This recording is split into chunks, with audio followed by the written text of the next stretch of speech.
Mesdames et messieurs, les résultats des derniers prélèvements des cas suspects analysés au CIRMF et au CERMEL confirment 9 nouveaux cas positifs au Covid-19, ce qui donne un total de 16 cas positifs au Covid-19, dont un décès, soit un pourcentage de 5,6% par rapport à l'ensemble des tests réalisés.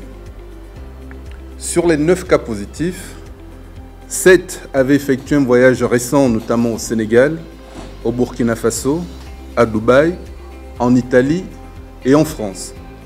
Les 2 autres cas positifs n'ont pas voyagé.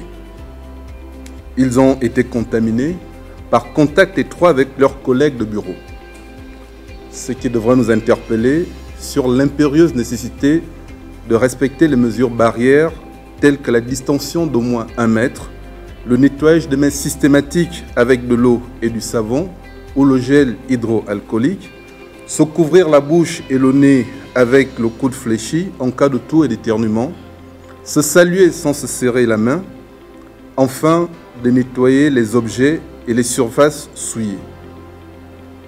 Il s'agit également de respecter d'autres mesures barrières telles que éviter les rassemblements et limiter les sorties non essentielles. Les derniers résultats de ce jour nous interpellent sur la menace qui nous guette dans notre milieu de travail, dans les espaces publics, dans les transports en commun, les bars, les magasins, chez nos amis, et sur les risques de contamination auprès de nos collègues, parce que, comme je vous l'ai dit hier, nous avons face à nous un ennemi invisible, un ennemi qui n'a pas d'odeur et qui aujourd'hui est certainement disséminé dans notre entourage, et il est véritablement nécessaire que nous puissions faire attention, que nous puissions faire preuve de vigilance et que nous puissions faire preuve de discipline. Ça nous oblige à pouvoir faire preuve de discipline, comme je le disais, mais également à être consciencieux au regard de l'impact sanitaire grave que ce virus entraîne dans les pays comme la France, l'Italie, mais également dans les familles aujourd'hui touchées par cette maladie.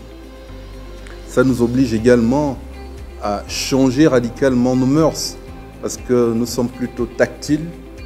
Or, avec le Covid-19, il s'agit de prendre un certain nombre de mesures de précaution pour éviter la propagation de cette épidémie. Concernant la situation sanitaire de nos 15 patients positifs au Covid-19, ils sont tous à un stade léger de la maladie.